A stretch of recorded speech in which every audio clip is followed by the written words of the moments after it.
The slave market was almost empty now, the night lamps flickering above rusted cages, their shadows stretching long across the dusty floor. The crowd had already left with their purchases. Shouts and bargaining had ended, and the noise of chains and footsteps was fading into silence. Only one cage still had someone inside. She was small, thin, and her alien skin glowed faintly in the dim light.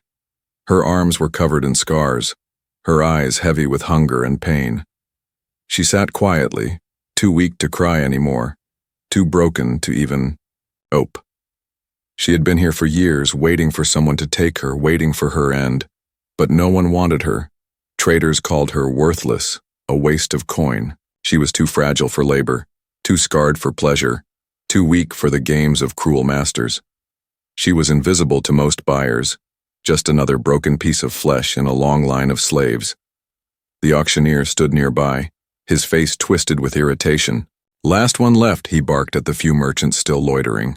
"Take her for half price. She eats little, she makes no trouble." His voice echoed through the hall, but no one lifted a hand. A few glanced at the girl, then turned away, with disgust or laughter. Her chest tightened. Again she was left behind. Again no one wanted her. She pressed her forehead against the cold iron bars of her cage. Somewhere deep inside, her heart whispered that it was better this way. Every slave that was taken screamed as they were dragged out, their lives swallowed by darkness. Maybe being unwanted meant she could at least die here quietly, without more pain. But then she noticed someone. At the back of the hall, standing still, was a figure different from the rest. Tall, broad-shouldered, wrapped in a worn coat, his face hidden in the half-light. He was not like the traders or the alien lords who usually came to buy flesh. His posture was calm, almost too calm for this place. His eyes were fixed on her cage. The girl's heart raced. Why was he staring at her? Every other gaze she had known carried hunger, cruelty, or disgust. But his eyes were unreadable, deep, steady, and strangely quiet. She tightened her grip on the bars. Fear crawled up her spine. Was this man going to take her too? The auctioneer noticed him and grinned with yellow teeth. "Ah, human," he shouted. "Looking for a servant? A toy? This one's cheap. Worthless to me, but maybe useful to you. Half price. No, quarter price. Take her and be done." The hall erupted with mocking laughter. A few aliens chuckled, slapping their knees. "A human wants that broken thing? Ha!" One sneered. "Better throw her away with the trash." The man did not laugh. He did not walk away. Instead, he stepped forward, his boots echoing on the stone floor. The girl's breath caught in her throat as he approached the cage. She tried to shrink back into the corner, but her body had no strength left to move far. The auctioneer clapped, his hands impatiently. "So, do you take her, human? Or shall I close the market for the night?" Silence stretched for a long moment. Then the man's voice came, low, firm, and steady. "I'll take her." Gasps rippled through the room. The auctioneer's greedy eyes widened. "Excellent choice, human. Excellent choice." He fumbled with the keys, already dreaming of coins, but the girl's blood turned cold. He had chosen her. Why? No one else had wanted her. What did this man see in her that made him speak those words? Her stomach twisted. Every master before had only meant suffering. Every hand that reached for her had brought pain. Her mind screamed, "Don't trust him. Don't believe him. No human is different. No one is kind." Yet she could not look away from his eyes. Unlike the auctioneer's greed or the crowd's cruelty, his gaze was calm, almost gentle. No, that was impossible. Gentleness did not exist in this place. The cage door creaked open, the sound sharp and heavy in the silent hall. The girl flinched as the lock clicked free. The chains on her wrists rattled as she tried to shield herself. Her voice, weak and broken, escaped her lips in a whisper. "Why?" The man looked at her for a moment, his face unreadable. Then, without answering, he crouched down, reaching not to grab her, but to unlock the iron shackles that bound her hands. The cold metal fell away, clattering to the floor. The girl froze. Her wrists were free. For the first time in years, her skin felt air without iron biting into it. She could hardly believe it. This was a trick. It had to be. Still, for one fragile heartbeat, she felt something she thought she had lost forever, something she had buried deep to survive. Hope. The auctioneer's hands moved quickly, jangling the ring of keys, his greedy eyes shining with excitement. At last, the worthless cage would be empty, and even a single coin was better than nothing. He shoved the key into the lock, twisting it until the iron door groaned open. The girl pressed her back against the bars, trembling, her eyes never leaving the man who had spoken. She wanted to believe this was just another cruel joke, that at any moment he would laugh and walk away. But he did not move. He only stood, tall and quiet, his shadow stretching over her like a wall. The auctioneer barked, "Come on, human, pay and take the creature. She's yours now. Do not waste my time." The man pulled out a small pouch and dropped it onto the table. The sound of coins hitting wood echoed through the hall. The alien merchants chuckled again, shaking their heads in disbelief. "A fool," one muttered, his long tongue flicking over sharp teeth. "Humans always think with their hearts," another sneered. "He'll regret this by morning." But the human ignored them. His eyes never wavered from the girl. The auctioneer, satisfied with his payment, motioned toward the cage. "Go on." Then, "She is nothing but bones and scars. She will not last you long." The girl curled tighter into herself, her chains dragging against the floor. She had been handed over before. She had been bought before. And every time it ended in pain. She knew what came next. The rough hands, the shouting, the endless work or worse. Her breath quickened, her chest heavy with fear. Yet this time, something was different.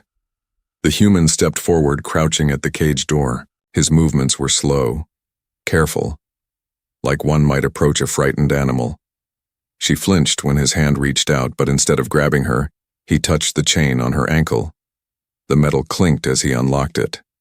One by one, the restraints fell away. Ankle, wrist, neck. The girl's skin burned with the ghost of iron, but the weight was gone. For the first time in years, she felt her body without shackles. Still, her mind screamed, "It is a trick.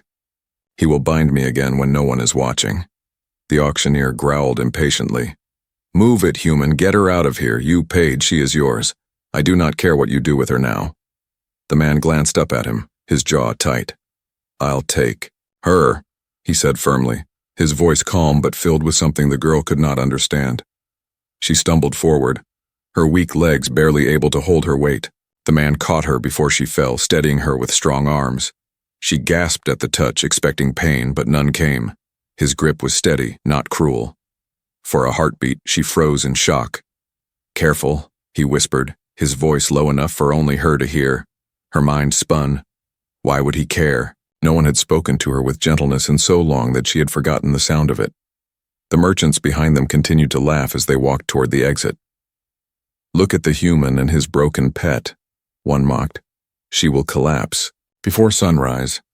Another shouted, "Better feed her well, human, she looks ready to die." The girl lowered her head, shame flooding her chest. She wanted to vanish, to sink into the ground and disappear. But the human's hand remained firm at her back, guiding her steadily through the jeers. He did not shout at her, did not strike her. He simply walked. When they reached the cold night air outside, the girl inhaled sharply. The scent of the city was harsh. Smoke, oil, strange foods, but it was not the stench of the slave pits. The stars glimmered faintly above the tall metal towers. For the first time in years, she was outside without chains. Still, the fear clung to her. She looked up at him, her lips trembling. "Why, me?" she whispered, her voice raw. The man paused, his gaze turned toward her, deep and unreadable. For a moment she thought he would not answer. Then he spoke, his tone steady. Because no one else did. Her breath caught. Simple words, but they struck deeper than anything she had heard before. He guided her toward a small ship resting at the edge of the market docks. Its hull was old and dented, but it was still a ship, something that could take her away from this place. The thought made her dizzy. Freedom was a dream she had long buried, yet here she was, standing on the edge of it. Her legs trembled as they reached the ramp. She wanted to run, to escape before he changed his mind, but her body had no strength. She could only follow where he led. The human opened the hatch and motioned for her to enter. She hesitated, her chest tight with doubt. If she stepped inside, there was no turning back. Was this salvation, or just another prison in disguise? His eyes met hers again, calm and steady. "You're safe now," he said quietly. The words echoed in her ears. Safe. A word she had almost forgotten. She stepped forward, her heart pounding, her mind a storm of fear and fragile hope. The ship's hatch closed behind them with a heavy thud, sealing out the laughter and mocking voices from the market. The girl flinched at the sound, her body tightening in fear. She had stepped inside, but her heart screamed that she had just traded one cage for another. The air inside the ship was warm and filled with a faint hum from the engines. Lights glowed softly along the walls, nothing like the flickering torches of the slave pens. For a moment she stood frozen near the door, her thin frame trembling, afraid to move further. The human moved ahead calmly, placing a small pack on the table. His footsteps were steady, unhurried. He did not shout orders, did not drag her deeper into the ship. Instead, he turned and looked at her, his eyes steady. "You can sit," he said simply, pointing to a cushioned bench near the wall. The girl hugged her arms around herself, chains still dangling loosely from her wrists.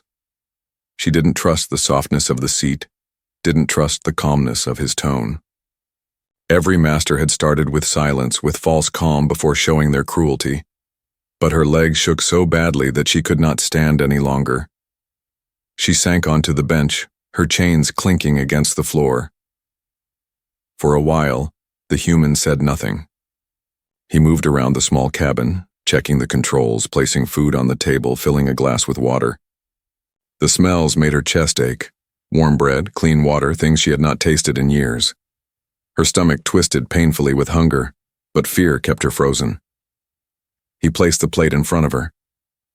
"Eat," he said. Her hands shook. She stared, at the food, then at him, suspicious. Slaves were often fed only to make them strong enough for labor, or to prepare them for worse. She had learned to fear even kindness. Still, her hunger gnawed at her insides. Slowly, she lifted the bread to her lips and took a bite. The softness melted on her tongue, so different from the stale scraps she used to eat. Tears burned her eyes, but she forced them back, unwilling to show weakness. The human sat across from her, watching, but not pressing. He did not snatch the food away, did not smirk with satisfaction. He simply let her eat. When she finally finished, her chest rose and fell with shallow breaths. She wiped her mouth with the back of her hand, ashamed of how desperately she had devoured the meal. The silence stretched until she whispered, Why give me this?" His eyes met hers. He leaned forward slightly, and without a word he reached for her wrist. She recoiled instantly, her breath catching in panic. But his touch was not rough. His fingers pressed gently against the iron cuff. With a quiet click, the shackle snapped open. The chain fell away, clattering against the floor. Her eyes widened. She stared at her freed wrist, the skin pale and raw where the metal had bitten for years. She could hardly believe it. He moved to the other wrist, his hand steady. Again a click, and again the chain fell. The sound was soft, but in her ears it was louder than thunder. Her throat tightened. She wanted to pull back, to refuse this strange mercy, but her body remained still. Finally, he reached for her ankles. One by one he released the locks. The weight of iron that had defined her every step for years was gone. She sat frozen, unable to move, as the last piece of chain slid across the floor. The silence in the room grew heavy. For the first time since she could remember, her body was free. She lifted her hands slowly, staring at her bare wrists. Her skin trembled as though it did not understand what freedom was. Her lips parted, but no words came. The human leaned back, his expression calm, almost gentle. "No chains," he said quietly. "Not anymore." The words pierced her like an arrow. Her chest ached, her throat burned, and before she could stop herself, tears spilled down her cheeks. She had sworn never to cry again, never to give anyone the satisfaction of her weakness, but now, her tears fell freely. "Why?" she whispered, her voice cracking. He held her gaze, his tone steady. "Because you are not property. You never were." Her heart twisted painfully. No master had ever said that. No one in all her years of suffering had spoken those words. She shook her head violently, clutching her arms. "You lie," she rasped. "Everyone lies. They say soft things before the pain. You are no different." The human did not argue. He did not reach for her again. He only leaned back, letting her words hang in the air. "I will not chain you," he said finally. "Believe that, or don't. Time will show you." The girl stared at him, her breath uneven. Her heart wanted to believe, but her mind screamed at her to run, yet there was nowhere to go, no strength in her body to even stand. She lowered her gaze, tears dripping onto the floor. For the first time in years, the weight of chains was gone, but the weight inside her chest remained heavier than ever. And, yet, deep in that darkness, a single spark had been lit, a fragile, trembling spark she could not ignore. Hope. The ship hummed as its engines warmed, a low vibration running through the floor. The girl sat on the bench, her thin hands gripping the edge tightly, afraid that if she let go, the world around her would vanish like a dream. Her wrists were bare now, no chains biting into her skin, but her heart still carried their weight. The human moved at the controls, pressing buttons, adjusting levers. Lights flickered on the panels and the ship rumbled softly. He glanced at her once just to check if she was steady, then turned back without a word. She could not understand him. Why had he freed her? Why feed her? Why speak calmly? Why not strike or shout? Her whole life had taught her that kindness was only a mask for cruelty. And yet when his hands unlocked her chains, there had been no malice, only quiet determination. The engines roared louder, and the ship lifted from the docking platform. The city below shrank quickly, its glowing towers and smoky streets fading into the distance.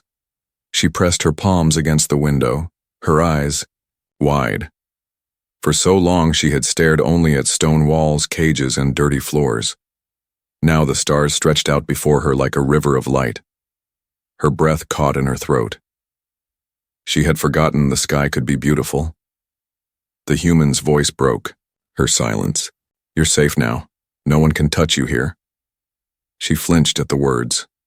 Safe. He had said that before, but she didn't believe it. Safety was a story told to children, not something real. She lowered her eyes and shook her head. "Safe," she whispered bitterly. "No one is safe." The human did not argue. He adjusted the controls, his face calm. "Maybe," he said softly, "but you'll see soon enough." The girl curled into herself, hugging her knees to her chest. The hum of the ship filled the silence. She wanted to ask him questions, but her throat was dry with fear. What would he do with her? Where was he taking her? Was this some trick, some cruel new game? At last she managed a weak voice. Where are we going?" He glanced at her. His eyes, deep and steady, seemed to study her for a moment before he answered. "Away from there," he said simply. "That's enough for now." Her brows furrowed. Away. He did not say where. He did not promise riches or freedom or even survival. Just away. And strangely, that was more honest than anything she had ever heard. The ship passed into the cold silence of space. Stars glimmered all around, endless and eternal. She stared at them, her chest tight with wonder and fear. Was she really leaving that cursed market behind? Or would she wake up tomorrow back in her cage, the chains heavier than before? The human stood and walked to a small storage locker. He pulled out a folded blanket and placed it gently beside her. "Rest," he said. "You need it." She eyed the blanket suspiciously as though it might burn her. Slowly, hesitantly, she reached for it and pulled it around her shoulders. The warmth seeped into her thin body, and her eyes stung with tears she refused to let fall. No one had ever given her warmth without expecting something in return.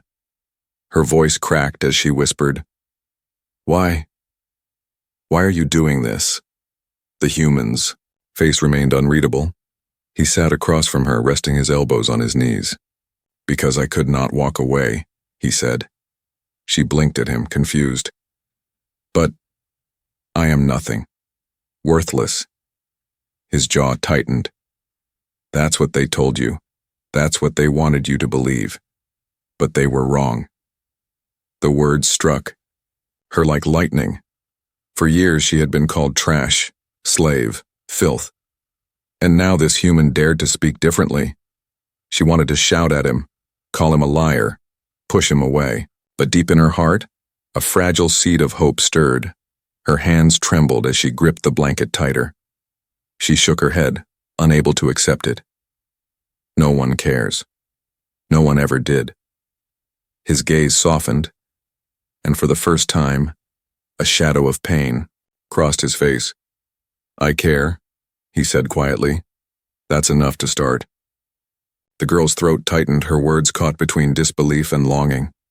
She wanted to believe him. She wanted to believe that one person in this cruel galaxy could care. But hope was dangerous.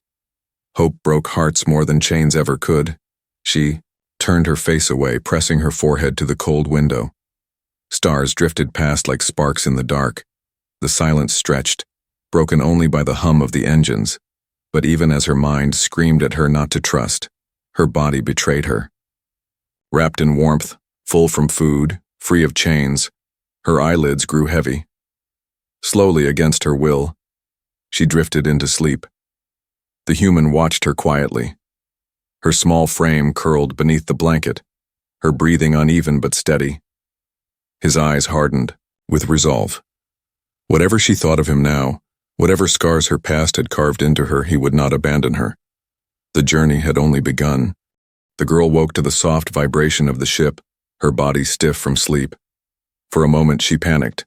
Her chest tightened, and she looked around wildly. No iron bars, no auctioneer's laughter, no cold chains. Just the soft glow of the ship's lights and the steady hum of the engines. But safety was a lie. She had learned that too well. She pushed the blanket off her shoulders and pulled her knees to her chest. The warmth had almost fooled her, almost made her believe she was cared for. But her scars burned, whispering the truth. Every kind hand turned cruel sooner or later. The human sat near the controls, his coat folded beside him, his eyes scanning the panels. He noticed her awake but did not rush toward her. He only said, "There's water if you want it." His voice was calm, too calm, and that made her uneasy. She studied him from the corner of her eye, suspicious. Why was he being gentle? Was he waiting for her guard to fall so he could strike? That was how the others had done it. Her throat was dry, but she did not move. If she drank his water, what then? Would he laugh at her desperation? Would he lock her in another cage? The silence stretched until she whispered, "What do you want from me?" The man turned in his chair, his gaze steady on her. "Nothing," he said, her hands clenched into fists. Nothing. No one wanted nothing. Masters wanted labor. Lords wanted entertainment. Monsters wanted pain. She shook her head violently. "That is not true. Everyone wants something." His face did not change. "Then maybe I want you to live. Is that so hard to believe?" Her chest ached. Yes, it was hard to believe. Too hard. She had spent years being told her life was worthless. Even her people, once proud, had abandoned her to slavers. Now this human dared to tell her she mattered?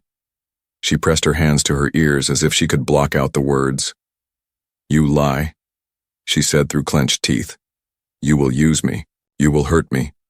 You are waiting for the right time." The human sighed softly, not with anger but with a weight she did not understand. "If you believe that, then nothing I say will change your mind, only time will." He stood and walked to a small storage panel. From inside, he pulled another package of food and set it on the table near her. He didn't push it toward her, didn't order her to eat. He simply placed it there and stepped back. Her stomach growled painfully, betraying her hunger.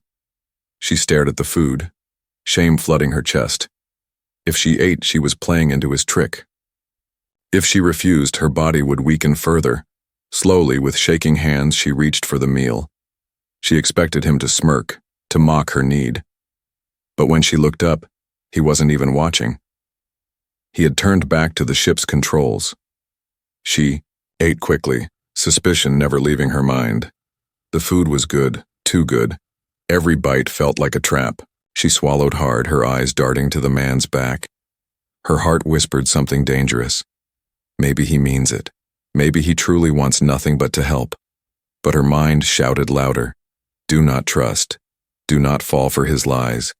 If you trust, you will break again. When she finished, she set the empty container down and curled against the wall, her eyes never leaving him.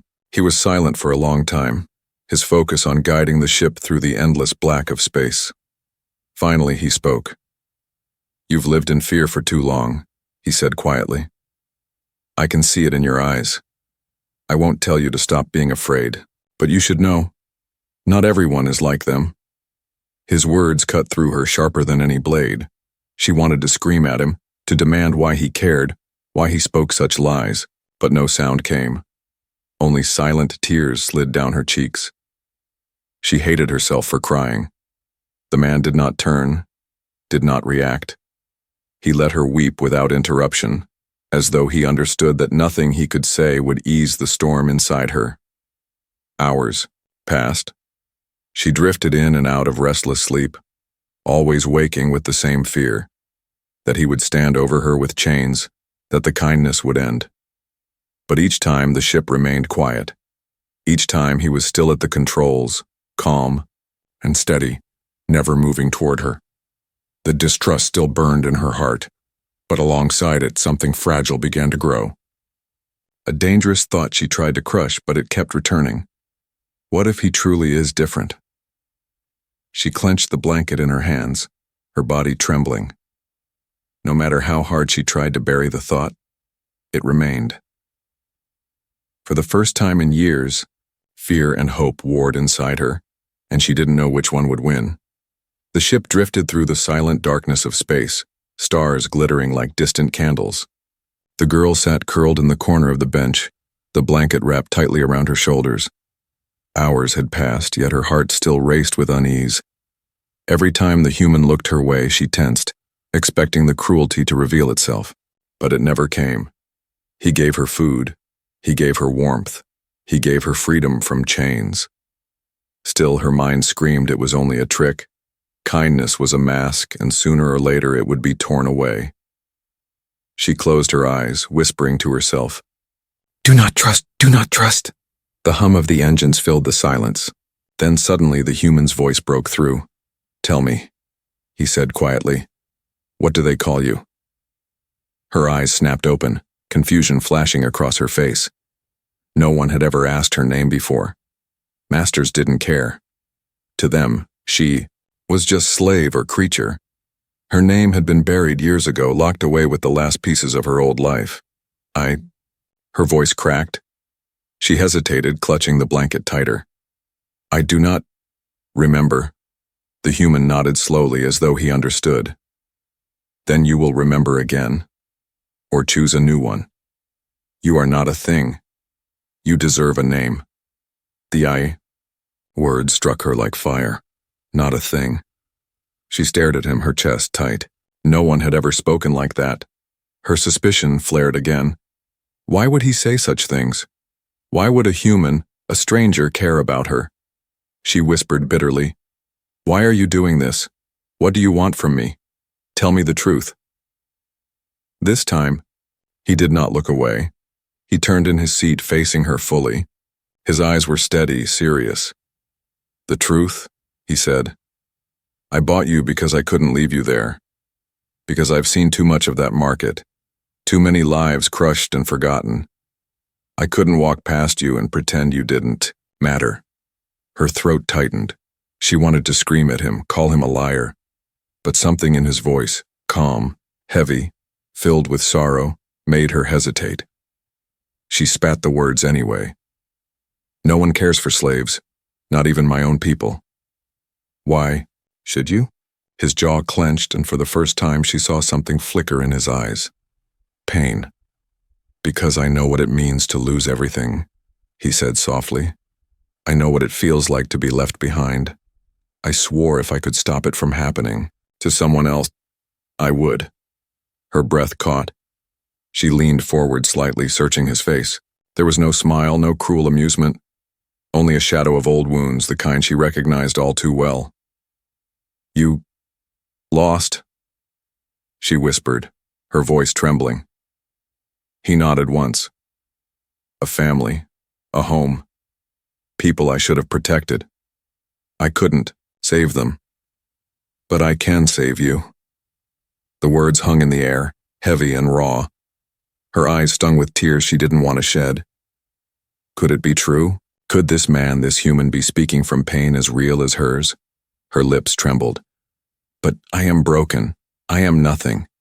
His gaze hardened, his voice firm. "You are not nothing. They wanted you to believe that, but they were wrong. You are still here, still breathing. That means you matter." The tears spilled freely now, sliding down her cheeks. She covered her face with her hands, shaking. The truth was too much. For so long she had been told she was worthless, a burden, trash, to be discarded. And now, one human's voice shattered that lie. She whispered through her sobs, "Why me? There were others, stronger, younger. Why me?" He leaned forward, his voice quiet but unshakable. "Because no one else chose you, and because you needed someone the most." Her body shook as she wept. For the first time in years, her tears were not from pain or despair. They were from something else. Something she almost did not recognize. Hope. The human did not move closer, did not touch her. He simply sat across from her, letting her cry, letting her release years of grief and fear. At last, when her sobs faded into soft hiccups, she looked at him again. Her eyes were red, her cheeks wet, but her heart felt strangely lighter. "You do not want chains?" she asked weakly. "Never," he said firmly. "Not on you. Not on anyone." The girl swallowed hard. For the first time she allowed herself to believe, just a little, that he was different, that maybe, just maybe, he was not lying. She curled back into the blanket, her eyes heavy with exhaustion, but this time, when she closed them, she did not whisper warnings of distrust. Instead, one fragile thought filled her mind. Maybe I am not alone anymore. And as the ship carried them into the endless stars, the bond between a broken alien and a grieving human began to take shape, built not on chains but on fragile truth.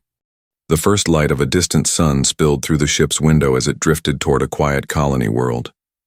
The alien girl sat wrapped in her blanket, her glowing eyes fixed on the horizon of blue and gold rising against the black void. It was the first sunrise she had seen in years. She pressed her hand to the glass, her heart trembling. The human moved quietly in the background, adjusting controls, checking the landing systems. He glanced at her once, then returned to his work. He had learned not to push her, not to force words from her. If she wanted to speak, she would. She turned slowly, watching him. The man who had bought her, not for chains, but for freedom, She still could not understand it fully. She still feared the day when his mask might drop. But in her chest, the fire of doubt was not as strong as before. Something else had begun to grow. Something fragile and terrifying. Trust. Her voice, soft and hesitant, broke the silence. "Where are we now?" The human looked over, his expression calm. "A border colony. Small place. No markets, no slavers. Just people who want to live quietly." Her brows furrowed. "And me? What will happen to me?" He paused, his eyes steady on hers.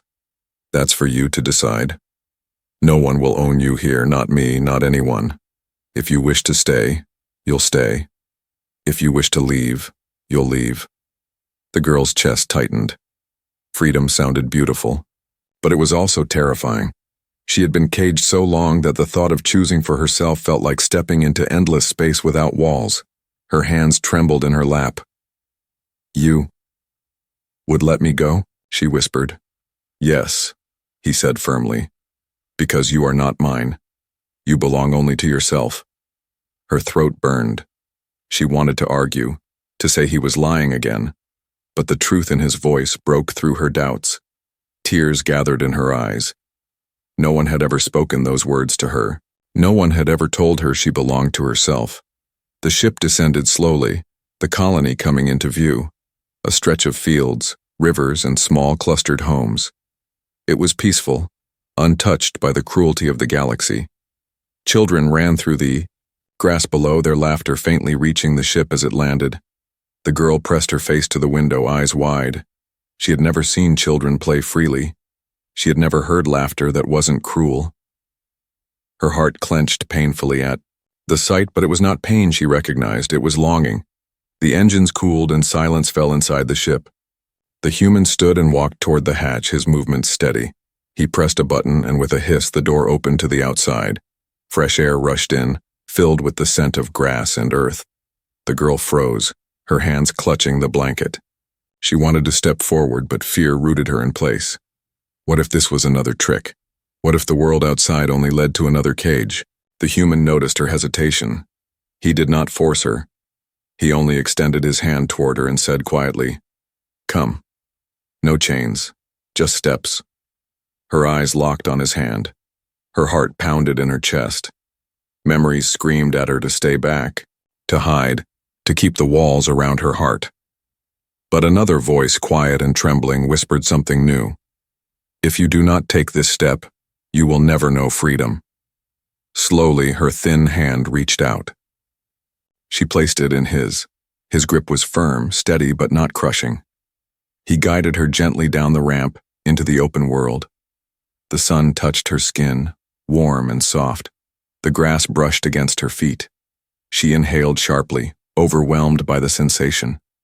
For years she had known only darkness, chains, and stone floors. Now the earth beneath her was alive, the air filled with promise.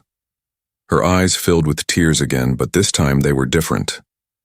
They were not tears of despair. They were tears of rebirth. The human watched her quietly. He did not smile, but there was a light in his eyes, a quiet satisfaction, as though he had carried out a vow he had long ago made to himself. The girl turned to him, her voice trembling but stronger than before. "Why me?" she asked again, for the last time. He looked at her, the morning sun glinting against his face.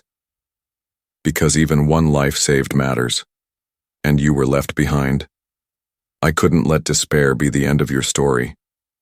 Her heart swelled painfully. She stared at him, and for the first time she did not see a master or a buyer. She saw something else entirely. A savior, a protector, a human who had chosen to see her as more than a broken slave. She whispered, almost too softly, "Then maybe my story begins now." He nodded once, firmly. Yes, a new dawn. Together they stood at the edge of the field, the light of the rising sun wrapping around them. Behind her was a past filled with chains and despair. Before her lay a future she could not yet imagine, but one she would walk into with trembling hope. And by her side stood the human who had chosen not to abandon her when everyone else had. For the first time in her life, she was not the forgotten girl. She was free,